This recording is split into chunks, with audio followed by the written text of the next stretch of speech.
Hello and welcome to round 11 of Grand Prix Portland. I'm Tim Willoughby here with Jacob Van Loonen. Look at this team on the left of our screen. Three of the best players Japanese Magic has ever seen. Yuuya Watanabe, Tomoharu Saito, and none other than Kenji Tsumura. Here's the match we're going to start with. He's against Staffan Hellman, Michael Simon and Jesse Mason, the other two on that team. And we see that Tsumura in a blue-green deck, starting off with a Runeclaw Bear. Now, we've heard a few rumours about what's going on with Kenji's deck, and some of them are pretty spicy. There is a Hornet Queen going on there. Hornet Queen, one of the picks for most powerful rares in the set. Now, in terms of most underrated rares in the set, there's also another one in there that I'm kind of excited about, and that's Jalira Master Polyformist. Can you tell us a little bit about how this one ends up working out, Jake? Sure. So let's say you make a squid. Let's say you have a 1/1 that's become a little less relevant as the games progress, something like Satyr Wayfinder. Well, we can just activate our Jalira Master Polymorphist and turn it into something really exciting. We can also activate it as an instant, so we can block. We can send our team, just recklessly at the opponent and then sacrifice whichever thing gets blocked by something bigger, and always trade up. On the other side of the table, we see Yisan, Wanderer Bard, which is just incredible at grinding out card advantage. Kenji Tsumura, the Lucky Master, does he have an answer for this? I mean, I hope so, but blue-green, not necessarily a color combination that tends to have loads of ways of dealing with permanents on the board that are not getting stuck into the red zone. So it may well be that at some point we start to see Yisan playing his little ditty and gradually creating a city of trouble. Yeah, I mean, Yisan is especially strong against something like blue-green. Yeah, Runeclaw Bear there, getting a +1/+1 counter from a living totem. Attacking is a 3/3 there, which is likely to get through, I'd imagine, because I'm not entirely sure that Staffan Hellman has a huge amount that he can do to profitably block it. He's green-black, so he's almost certainly got some removal later, but I don't know if he's necessarily going to want to use it on that bear. Now, Staffan Hellman, the question is whether or not he's going to have enough time for this Wandering Bard to do its work, but if he does, I imagine he'll be in a pretty strong position this game. Sign in Blood there, drawing him a couple of cards. A really strong addition to a lot of black decks, and 3 mana here not being used to use Yisan because he's got a Hornet Nest. Now, Hornet Nest, a very, very powerful card indeed. Yeah, now, what this does is whenever it's dealt damage, you put that many 1/1 flying Death Touch insects into play.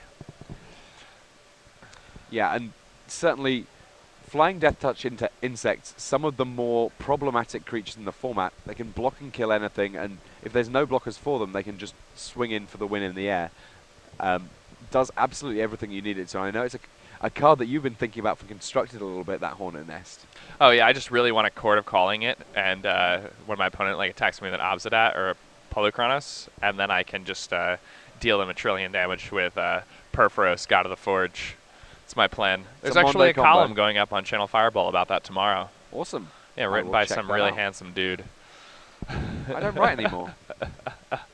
So we've got more creatures in play for Kenji Tsumura, but he's a bit cagey about attacking into that Hornet Nest, and that really means that the Yisan, the Wanderer Bard, all the more powerful because it buys the time to be able to use it. Meanwhile, Accursed Spirit saying, I'm going to attack through, even though you've got lots of creatures, I'm an intimidating body, and none of your creatures are black. Or artifacts. Yeah, Cursed Spirit is quite good in this format. People really have to deal with it. It demands an answer right away, so... I'm a big fan of this Yisan that literally just sits there taunting the opponent, saying, you know, I might play a song at some point, but right now I'm just going to watch. Just waiting for the base to drop. But it's 4 to the floor here. The 4/4 flyer coming in with Omnixilus Unshackled. 4/4 flying, trample. Whenever a creature dies, it gets +1/+1 counter. And if Kenji Tsumura starts searching his deck, it's going to cost him a creature and 10 life. That a good answer to Yisan. It does only trigger on opponents though, so Staffan Hellman, if he wants to start using the Bard, it's not going to be a problem for him whatsoever. So 3 3/3s from Feral Incarnation there. Kenji Tsumura. Hall of Famer. Easy Hall of Famer. Just such a masterful player. I mean, he's one of those players that what he brings to the game is he makes it look effortless. He's just one of the most naturally talented players of all time. I mean, one of the joys that I have watching Kenji play is that he's always having a blast. He's looking about, having a good time, and then he's just ready. He knows what's going to happen, and he just makes these insane plays that look to him like it looks like he's just walking in the park, just having a good time. But he's making top high-level plays, left, right, and center. So Staffan Hellman here, having a little look, trying to figure out what he's going to do now. There's a lot more beasts on the board. I mean, I'm guessing that the black creatures are attacking, and everyone else is kind of hanging back for now. Yeah, the Obnixilis he might not be able to come in. It's just a 4/4 right now, and the spider does get +2/+0 when it blocks. And if there's no trick in Staffan Hellman's hand, then he's not really going to be able to do anything about that. Ooh, so wow. Hunt the Weak on the spider there. Hunt the Weak using Hornet Nest. An interesting one because it doesn't actually give it enough power to be able to kill off the spider. But Hornet Nest does end up taking a couple of damage, which means that there's 2 more 1/1 flyers for Staffan Hellman. An unusual line of play, but one that seems quite powerful. Yeah, and also just giving yourself a 1/3 Hornet's Nest, that's pretty good. Because now it's going to take 3 points of power to actually kill that thing. When you attack with a 2/2, it's just going to start generating tons and tons of insects. It really just narrows down the range of creatures that can ever turn sideways on Kenji Tsumura's side of the board. I like that play a lot from Staffan Hellman. The other thing that's great about that is that as a green-blue deck, Kenji, unless he has a card like Aether Spouts, has very few ways to actually remove a lot of like smaller creatures from the other side of the table. So each of those 1/1 flying Death Touch creatures pretty much represents like a Doomblade. And here we see Saito Wayfinder finding 4 lands for Kenji Tsumura.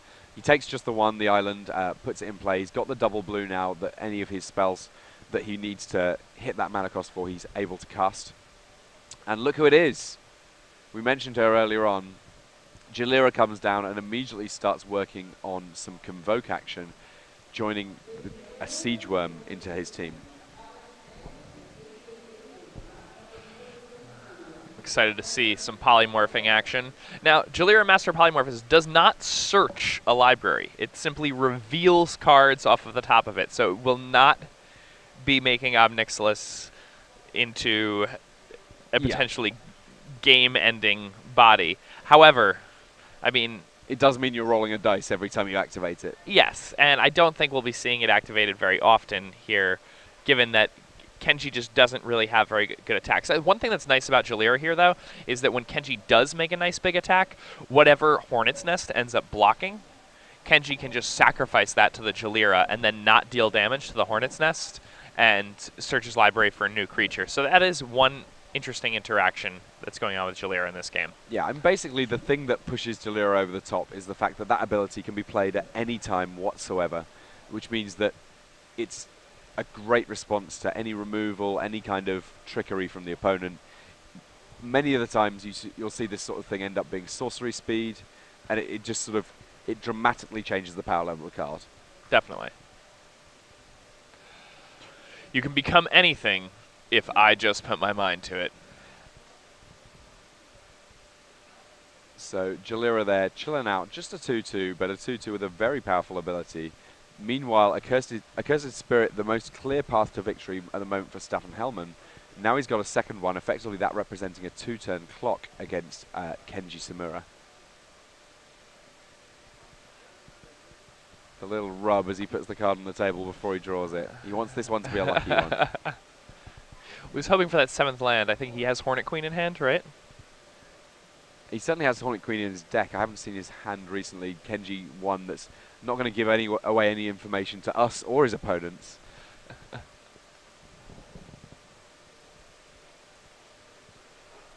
I would be surprised to see Kenji pull this one out. The 2 Accursed Spirits, very strong against a blue-green deck that doesn't have removal to deal with them in the form of something like Lightning Strike or Inferno Fist, but also, you know, just doesn't have anything that can block it because he's not playing black and he doesn't have access to Bronze Sable or Phyrexian Revoker.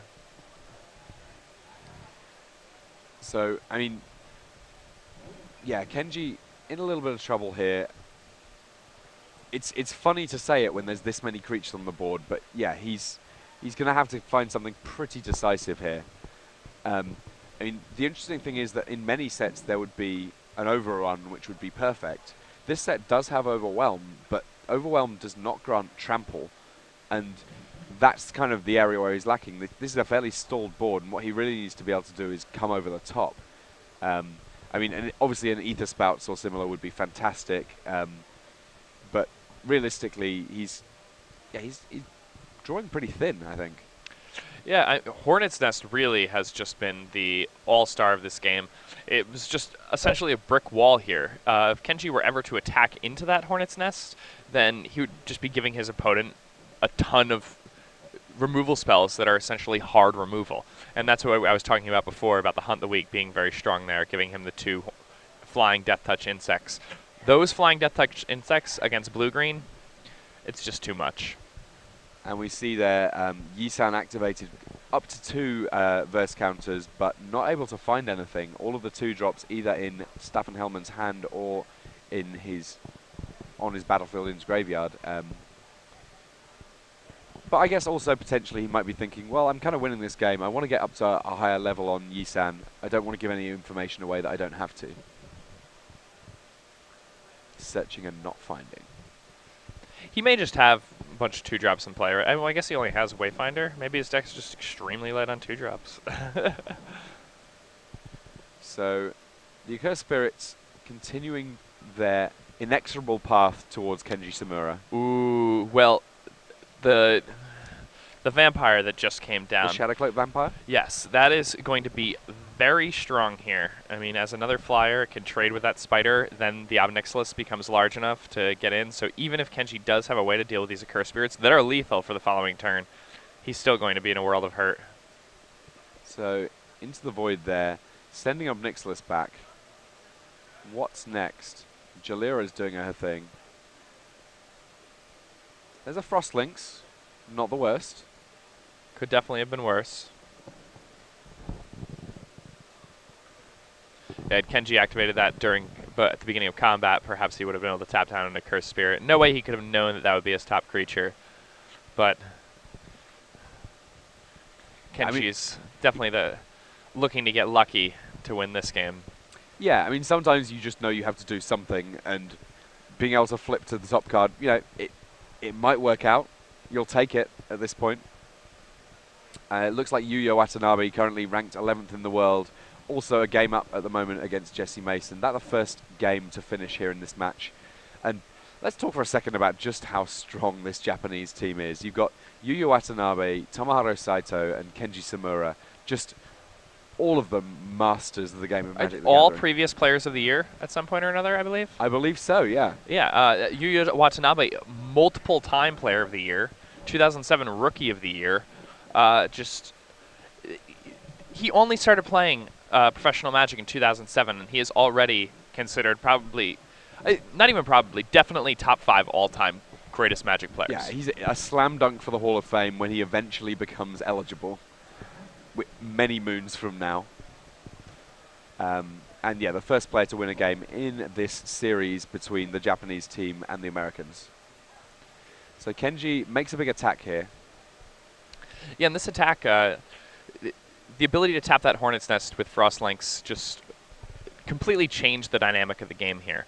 So Hornet's Nest, we've been talking about it being the most important card on the table for the majority of this game, and that being out of the equation for 2 attack steps for Kenji, that might give him the window he needs to win this game. Then again, both of those Accursed Spirits still on the other side of the table. Kenji's going to need to find a way to get at least one of them out of combat on the following turn if he wants to win this game. So some careful blocks here from Staffan Hellman. Both these teams are on 8 and 2, so they're not in a position where they've got too much left to give in terms of losses if they want to hit the top levels in this tournament.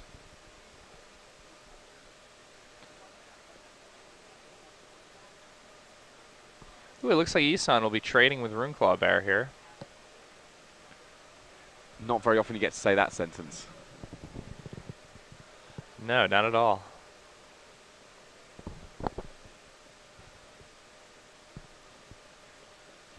So we're going to have a lot clearer board after this, which I think that our camera guy is going to be pretty happy about, because it means that we might be able to fit everything on the screen.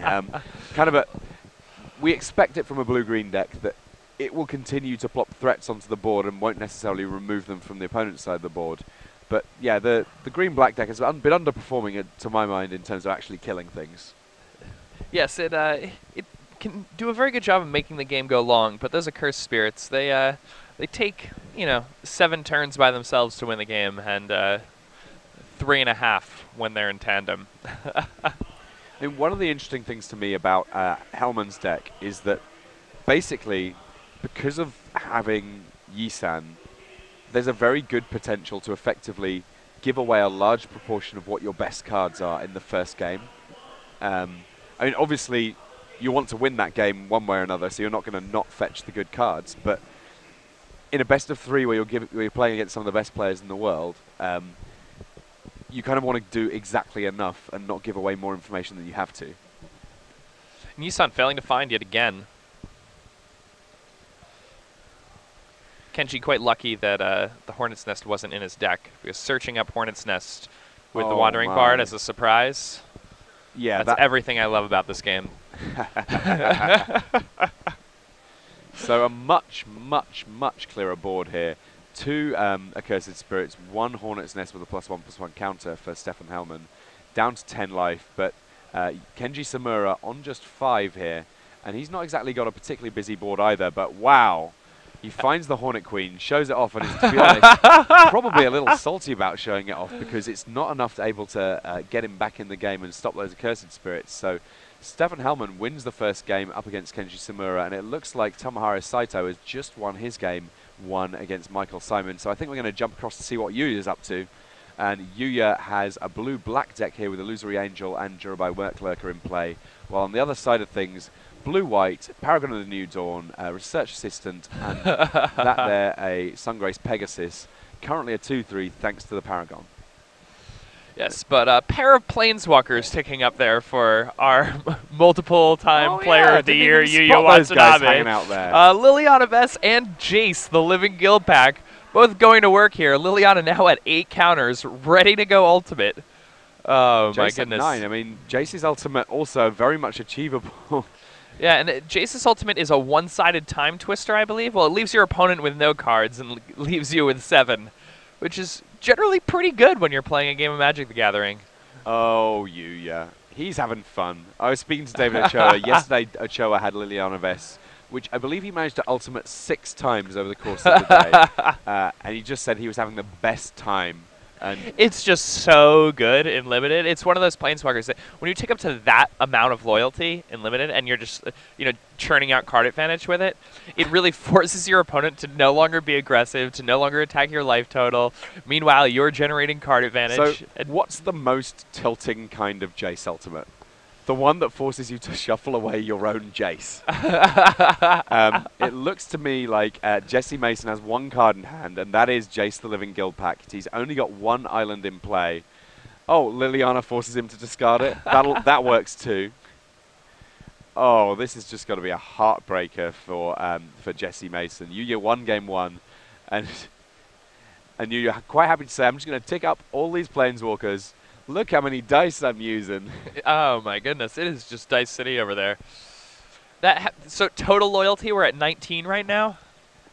If I was a Planeswalker, I would certainly be loyal to Yuuya Watanabe. That would be my pick also. I think that Yuuya Watanabe, he's playing Team Magic here on his own. Yes. With his teammates being Liliana Vess and Jace. Team. Pretty sure that Liliana's not a man, but I'll let that one slide. Yeah, Yuuya Watanabe just having the best game of Magic imaginable here.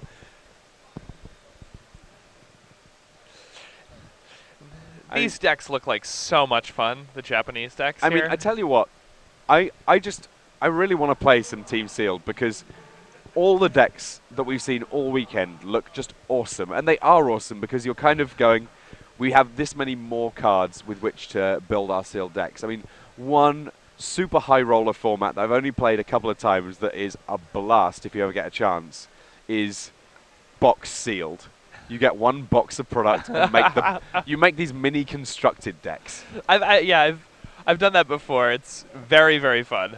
tends to only happen when you're like, we really need these cards for a constructed format, and just don't. It's the fastest possible way to crack a box, but we had to do something with it. Or a set just rotates, yeah. Yeah. Why not? Box sealed. And Jesse Mason dropping to 7 here. He's got a military intelligence in play, but realistically not a great set of attackers. Yuuya Watanabe saying, I can attack as much as I want. Also, I can give things lifelink with my Jurubai Merklurker. Just utterly crushing this game. 21 loyalty. Just keeps going up. 28 life, 21 loyalty. All the numbers are rising at all times. There's a pillar of light for Jesse Mason, but bizarrely, I mean, the only target I think he's got is that Merklurker, which, it's a fine creature to remove, but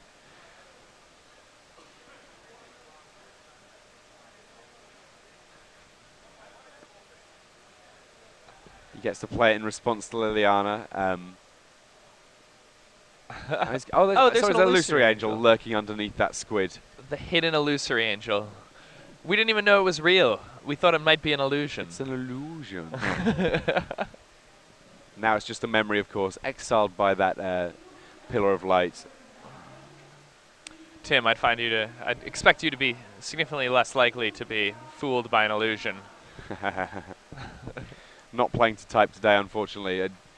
So much magic going on here, though. Jace the Living Gilpack, 11 loyalty. I don't believe that Jace has done anything yet this turn.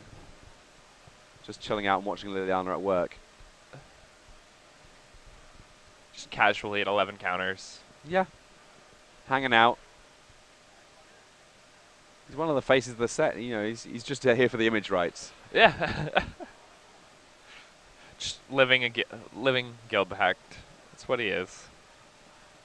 And blockers orders here, but it looks like there might be a trick from Yuuya Watanabe such that it's a one-sided trade. That a turn to Frog. A pretty good trick. Yeah. Sungrace Pegasus becomes a 0/1 Frog, loses all abilities. Crucially, is no longer white, no longer pumped by the Paragon either. That enough to make sure that Shadowcloak Vampire survives that fight. And a little bit of life gain on top as well. Everyone's loyalty's going up. Yeah, which These Planeswalkers refuse to ultimate here. Why would you? Boxcars there on Jason Living Gilpack. Up to double 6s.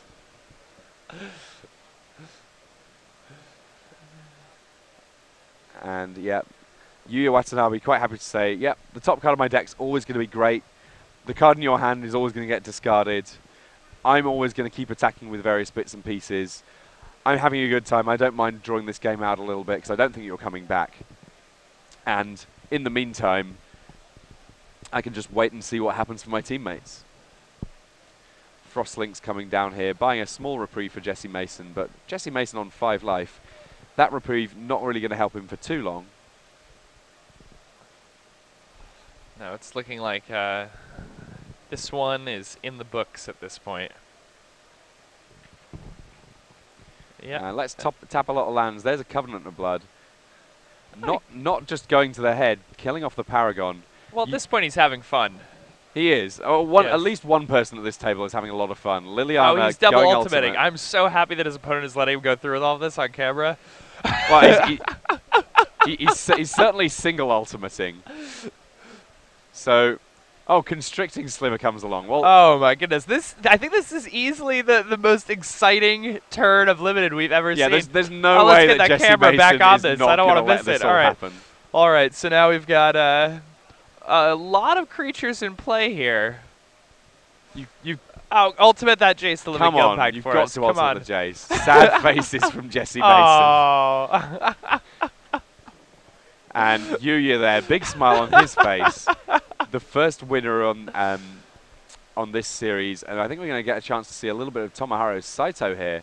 Yeah, Tomoharu Saito facing off against Michael Simon, who actually has 2 or 3 Grand Prix top 8s in the last 2 years. So I'm not sure if it's 2 or 3, but a very strong Splinter Twin player in the modern format.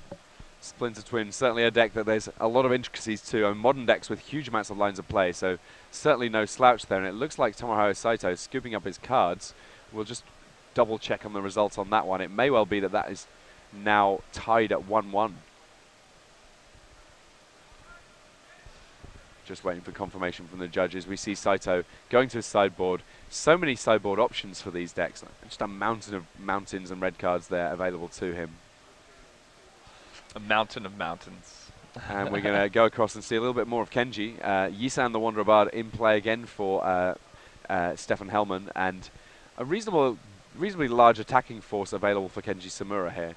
So potentially the opportunity for Tsumura to square things up, get a win under his belt and for his team. And it looks like, yeah, that one's going to be going to game 3 too. So Yuuya Watanabe, he gets to just kind of sit around and watch, have a good time, provide perhaps a little bit of advice to his teammates. I'm guessing that the other team doesn't speak a huge amount of Japanese, so able to talk comparatively freely as long as he doesn't use too many card names.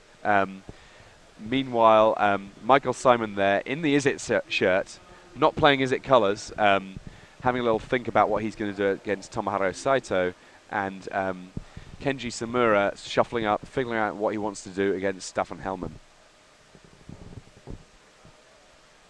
Jesse Mason here, still just sort of laughing away to himself, thinking about what just happened. Yes.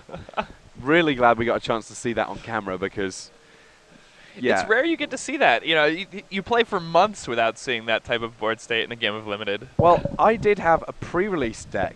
We were doing some pre-release action recently where somehow or other my red pre-release pack had Soul of Chandelier, Ajani, Jace, Liliana, Mass Calcify, and Spectral Ward as my rares. Seems reasonable. Yeah, I was watching as you were opening, and you're like, oh, another Planeswalker. Oh, another Planeswalker. Yeah, and none of them the red ones. So it was like, okay, fine. I'm going to build deck A, the red deck, because, you know, if I'm the red pre-release deck, that's where you start, right? You know, people know you're going to have a Siege Dragon. You've got to play to type a little bit. That one was red-white with Ajani. Not too bad. Soul Chandelier, Johnny. Spectral Ward, Mass Calcify. Yeah. You know. And then just sideboarding into the Jace Liliana, Splash Ajani so they can help tick up both of your other Planeswalkers deck, should I wish to just go full-on Super Friends. All the Planeswalkers playing nice together, as well they should, apart from Garrett, who hates them all. The apex predator, hunting Planeswalkers across the multiverse.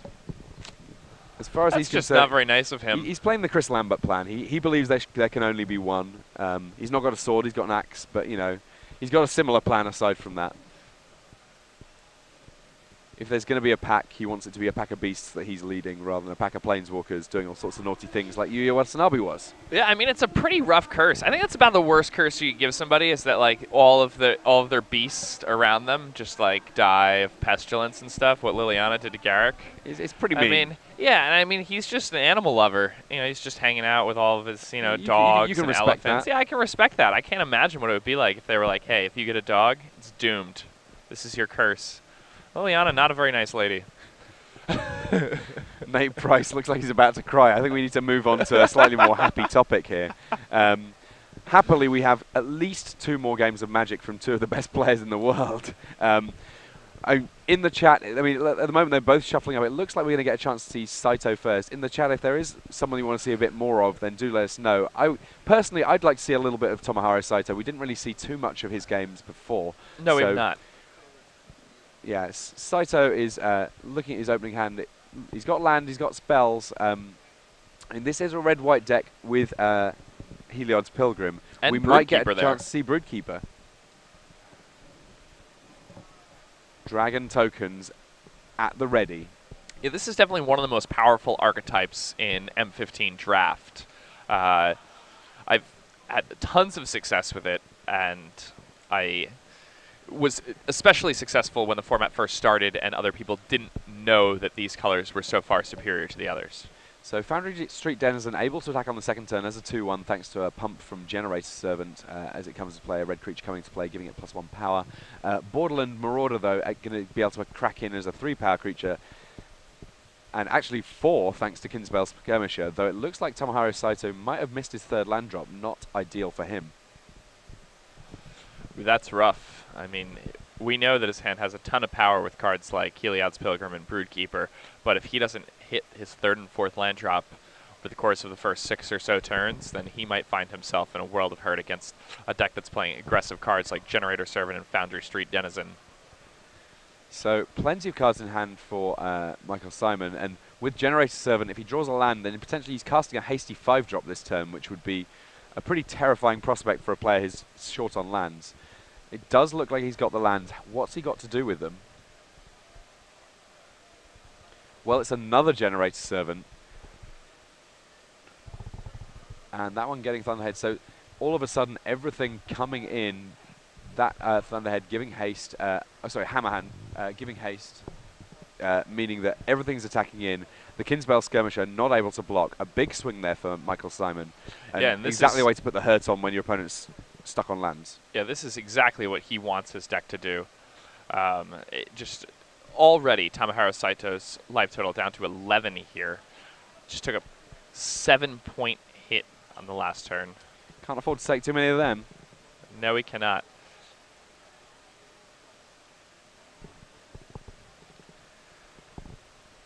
Tomoharu Saito looks like he might have a pretty big raise the alarm on the following turn. Yeah, raise the alarm, particularly powerful against this board with a large amount of 1 toughness creatures. But, I mean, ultimately, the hammer hand means that at least one of the Generator Servants could potentially survive that. If he doesn't draw lands, though, this is going to be rough. And it may be that we see the Siege Dragon that's in Michael Simon's hand getting cast very, very early thanks to those Generator Servants, immediately attacking and causing a Pyroclasm, killing off Saito's entire board. This is a play we saw a fair amount of the pre-release, with the Siege Dragon being one of the pre-release rares. We were speaking about it just a moment ago.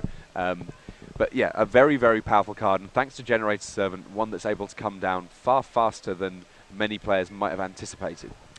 Yeah, and I think that's actually the pre-release tricked many people into thinking Generator Servant was a lot more powerful than it was in many ways, because they always had a Siege Dragon to go with it in their deck. But it is a very strong card when you do have those fatties to ramp into here.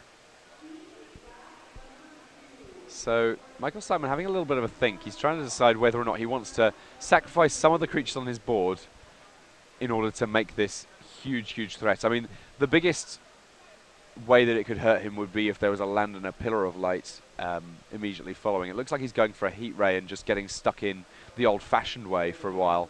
Because if he gets one more land, then he only has to sacrifice 1 Generator Servant rather than 2 to make that Siege one. As it is, though, raise the alarm, meaning that 1 Generator Servant going to the Grumper regardless, and very, very briefly those raise the alarm tokens in play. He's just signaling to the camera. Thanks for that, Tomoharu. Meanwhile, the 3/2 Generator Servant coming in, taking Tomoharu Saito down to single digits, down to 8 life. And even though there's plenty more 2-drops in Saito's hand, he is not in great shape here. No, not at all. I mean, with that Siege Dragon coming down sooner rather than later, it's looking like there's only a matter of time. He can swing the tide of this race with Divine Favor on this Borderland Marauder, especially given that his opponent is tapped out on this turn. But it's so tempting to hold on to that when you have a card like Broodkeeper in your hand. Similarly, a Lightning Strike to deal with his opponent's Generator Servant would clear his opponent's entire board, force his opponent to have another threat, which we don't know if he has one that costs 5 or less. It would prevent the Siege Dragon from coming down on the following turn. He doesn't know his opponent's hand, but if he did, I imagine he would be using Lightning Strike on this turn. Yeah, land and Siege Dragon in Michael Simon's hand. So really, if this Generator Servant does get killed off, which it does, he's basically got nothing. And the interesting thing, straight off the top, Paragon of that's Paragon of the Fierce Defiance. Yes. So it can give things haste, potentially very powerful. But now we're in a situation where we get to see what happens when you've had a hand light on lands that finally draws lands. I believe that there's a mountain now in Tomoharu Saito's hand. He's potentially in a situation where very soon he's going to be able to dump a lot of cards on the board. He's already dealt with the early rush from Michael Simon, and if he can successfully deploy a few cards, he might be able to get right back in this game. Yeah, I mean, he needs Michael Simon to not draw 2 lands in a row for the Siege Dragon, but the other problem is that if Michael Simon draws other spells, we're not sure what those might be. Here, he can search something up with Heliod's Pilgrim, but that's not excessively relevant, given that the majority of his hand cost 2, 3, and 4 anyway, and he only has 3 lands. So searching for an extra card with this Heliod's Pilgrim, it would kind of just be clogging his hand more than it's already clogged. And getting a 1/2 body on the board, which is largely irrelevant on this board. Yeah, this is extremely difficult for Saito. This is just a super hard board for him. And the other thing is that because the Paragon gives haste, he also doesn't even know whether or not he might just like die in the following turns to some hasty red monster. Getting given haste would be pretty nightmarish. They're the 6th land for Michael Simon. He's not really disguising the fact that he's just drawn and played it. 1 card left in Michael Simon's hand, and Saito here, I feel like he must have a read that it's going to be something that he's not going to enjoy, because realistically, how many cards do you hold back with 6 lands? Ooh, an Inferno Fist, I think that's it. It could be... that's lethal, right? Has Saito successfully just nickel and dimed his way through? I believe he has.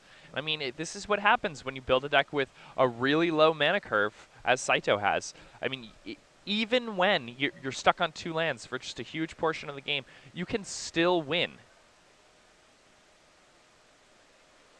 And this is the thing. If he plays Inferno Fist pre-combat and then attacks, then not only is he presenting lethal with the attack, but even if Michael Simon has some sort of trick there, he can still use it to deal with power. And Michael Simon just has to extend the hand. We don't get a chance to see any more of Kenji Tsumura's match, because the match overall, the team series, if you will, is over. Tomoharu Saito taking it down 2-1.